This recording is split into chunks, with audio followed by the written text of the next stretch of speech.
Alright guys, so in this video I want to show you how to use the Search Term Inspector tool in conjunction with the Flex Bulk Campaign Builder, which is another system that if you're not signed up for, you won't have access to it. But if you do choose to sign up for it, it works really well along with this tool to just quickly create new campaigns, as well as bulk negate poor performing campaigns, or especially if you have some research campaigns that are triggering some certain search terms that just aren't doing well, you can quickly reduce the wasted ad spend with this tool. So the way this works is we head back over to our settings tab, and you can see down here I've already plugged in my Flex Bulk Campaign Builder ID, and that's just from the toolbox in your members area. You'll see the Flex system if you do have that in your account, and you can open that up, and the ID that you're going to plug in here is just the ID that you see up here in the URL box. So once you have that there, then you can go up to Apex and open it up. There'll be an option there in the menu. All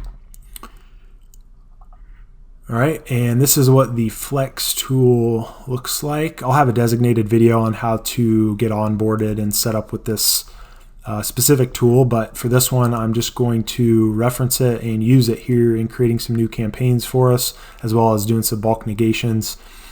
But what we're going to do is we're going to first focus on the settings right here in the Stoptimizer section.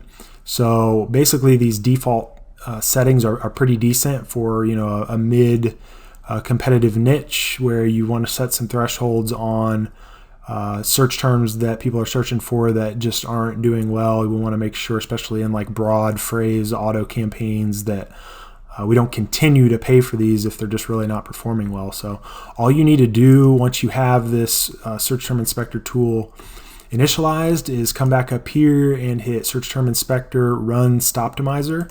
And depending on how my demo data is structured here, I may or may not have any results. We'll see here. So it looks like I do have some, which is good. And you can see all of these have 0 orders, and they're either getting flagged by the spend threshold more than likely, or we had a clicks threshold, I believe, as well. So it's based on that threshold in the settings tab of why these are showing here. The other one I think was impressions and click-through rate. So I'm not going to go through one by one and figure out which because we don't really care. All we care about is that, especially if these are like auto campaigns. So you see a lot of exacts here, and this is just because this is demo data. Usually these will be broad phrase, or we do have some autos there.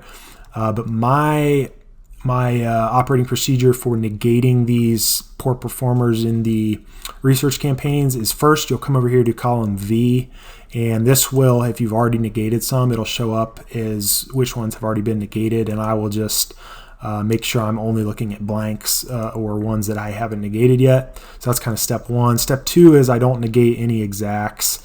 Again, this demo data is all messed up, but the exacts I handle in the actually the bulk ops filter, and I use this poor performer filter to show me those. That's both for the exacts and your product ASIN targeting. Your product ASIN targeting negations, you would want to handle those in your bulk ops file. But the others, you can use the bulk negate tool from the Flex system. So you'll come up here, and the other thing I'll deselect is multi-SKU campaigns, just because you don't necessarily know which SKU that these targets are associated if you have multiple SKUs in one ad group. But what's left is the data you see here, and we actually are going to need, if we go over to Flex and go to the bulk negate tool, which is this little negative, you can see we need the search term, campaign, and ad group, and then we'll pick the negate type we want to use. So we come back over here, and you can see the columns have been rearranged in the most effective order. Grab that, and then the ad group like that. Copy that, and we'll just paste values. All right, and after you've pasted these guys in the bulk negate tool, one other thing you're going to do is remove duplicates, because you can see that we do have some of the same search terms being triggered in different campaigns. So what you can do to quickly remove duplicates in any of the Apex or FBAExcel tools is highlight the block of data, hit Control-Shift-Alt, and then the number 1. And it's going to run a little script that you can see there. It just removed the duplicate data. And you can see it kind of took away some of our data validation, but that's all right. So then the last step to build your bulk negate file is just come up here, click add negates to bulk file. This script does take a little bit longer than usual, so hit OK. And actually I didn't take that at all. So there's our new bulk negate file. Now we just come up here, build negate upload file,